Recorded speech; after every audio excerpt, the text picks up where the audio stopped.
पण ज्यांचं नाव ऐकता मस्तक नतमस्तक झाल्याशिवाय राहत नाही त्या राजमाता राष्ट्रमाता मासाहेब जिजाऊ ये संभा मर सकता है पर बेईमान नहीं हो सकता असे सर्जा शंभूराजे आणि या महाराष्ट्राच्या मातीमध्ये सर्वप्रथम स्वराज्याचं स्वप्न करून ते स्वप्न सत्यात उतरवून दाखवणारे हिंदवी स्वराज्याचे संस्थापक छत्रपती शिवाजी महाराज व आपल्या हाडाची काळ करून या विदर्भाच्या मातीत राबणारा माझा बळीराजा शेतकरी या थोर व्यक्तिमत्वांना सर्वप्रथम माझा मानाचा मुद्रा।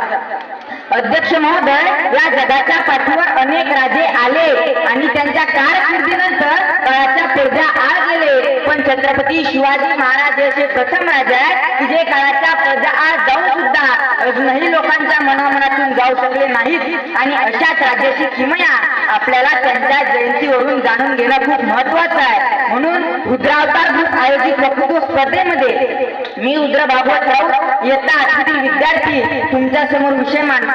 जर आज शिवरायांचे तर विषयाची सुरुवात करत असताना कवी अनंत राऊत यांच्या शब्दातून शिवबा या शब्दाचा अर्थ सांगतो। तर 350 वर्षांपूर्वी जिजाऊंच्या पोटी जन्मलेलं निरागस बाळ म्हणजे शिवबा। गनिम, इंग्रज, फ्रेंच अशा अत्याचारांचा काळ म्हणजे शिवबा। एकीकडे संयमाचा घाट म्हणजे शिवबा, सळसळत्या रक्ताची लाट म्हणजे शिवबा, त्या अफजल्याची शिकार करणारा वाघ म्हणजे शिवबा, अख्ख्या जगावर आदर्श राजाची छाप म्हणजे शिवबा, या महाराष्ट्रातलं माणुसकी मोजण्याचं माप म्हणजे शिवबा, आणि तुमचा माझा या महाराष्ट्राचा बाप म्हणजे शिवबा, तुमचा माझा या महाराष्ट्राचा बाप म्हणजे शिवबा। अध्यक्ष महोदय, छत्रपती शिवाजी महाराज फक्त वयाच्या 14व्या वर्षाचे असताना एका युवतीची छेड काढत असणाऱ्या रांजाच्या पाटलाचे हातपाय कलम करतात आणि त्याचा चौरंग उभा करतात। मग आज जर छत्रपती शिवाजी महाराज असते तर हैदराबाद तर कोलकाता सारख्या घटना घडल्या असत्या का? आणि या घटना घडून सुद्धा हे प्रकरण फक्त कॅन्डल मार्च पर्यंतच अवलंबून राहिलं असतं का, असा प्रश्न मला पडतो। आज आपले लोक बाहेरच्या राज्यांचे महाल बघायला जातात। सध्या तर दिल्लीच्या राजकारणात सुद्धा कोणाचं राजमहल तर कोणाचं शिषमहल या भानगडीत लोक अडकून पडले, परंतु अखंड हिंदुस्थानाचं शासन आपल्या हातात असताना सुद्धा राज्यांनी एकही महाल बांधला नाही। अरे बाहेरच्या राज्यांनी महाल बांधले का माहिती आहे? कारण त्या महालात त्यांनी बायका नाचवल्या, पण छत्रपती शिवाजी महाराजांनी इथल्या 392 गडकिल्ल्यांच्या माध्यमातून बायका वाचवल्या। आज प्रत्येक आईला असं वाटतं की माझ्या पोटी सुद्धा एक शिवबा जन्माला यावा, परंतु त्याच्यासाठी काळीच फक्त जिजाऊंचंच लागतं। मग मी माझ्या मित्राला म्हटलं की चल वक्तृत्व स्पर्धेला। त्याची आई मला म्हणते तो अजून लहान आहे, पण मला त्यांना असं सांगायचं आहे की ज्यावेळी छत्रपती शिवाजी महाराजांनी रायरेश्वराच्या मंदिरात स्वराज्य स्थापनेची शपथ घेतली ना, त्यावेळी शिवाजी महाराजांचं वय फक्त 16 वर्षाचं होतं।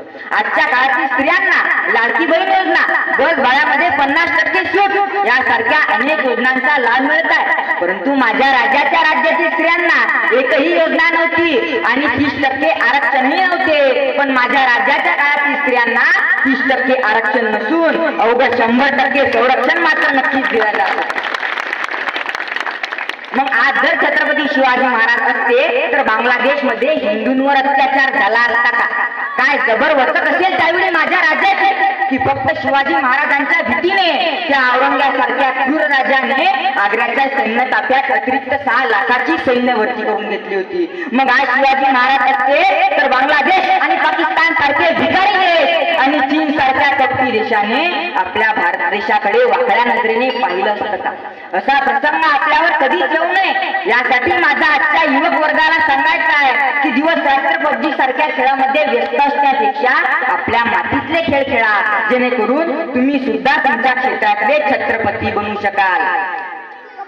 आज नुकत्याच अमेरिकेमध्ये झालेल्या निवडणुकांमध्ये डोनाल्ड ट्रम्प यांचा विजय होतो आणि भारतीय वंशाचे असणारे कास पटेल हे त्यांच्या मंत्रिमंडळामध्ये शपथ घेतात। शपथ ग्रहणाच्या वेळी ते त्यांच्या भाषणाची सुरुवात जय श्री कृष्ण म्हणून करतात, याचा मला खूप अभिमान वाटला। पण आज जर छत्रपती शिवाजी महाराज असते तर त्या व्हाईट हाऊसवर सुद्धा भगवा फडकला असता। म्हणून राष्ट्राची रजा घेताना एवढंच बोलेल, अरे 350 वर्षांपूर्वी महाराजांनी विचार केला नव्हता जाती आणि पातीचा। अरे महाराजांच्या तलवारी पुढे लग्न नाचत नव्हता साडे सातीचा। अरे मावळा लहायला जाताना विचार करत नव्हता दिवस आणि रात्रीचा, कारण त्याला अभिमान होता या महाराष्ट्राच्या मातीचा, कारण त्याला अभिमान होता या महाराष्ट्राच्या मातीचा. एवढं बोलून मी थांबतो. जय जिजाऊ, जय शिवराय, धन्यवाद.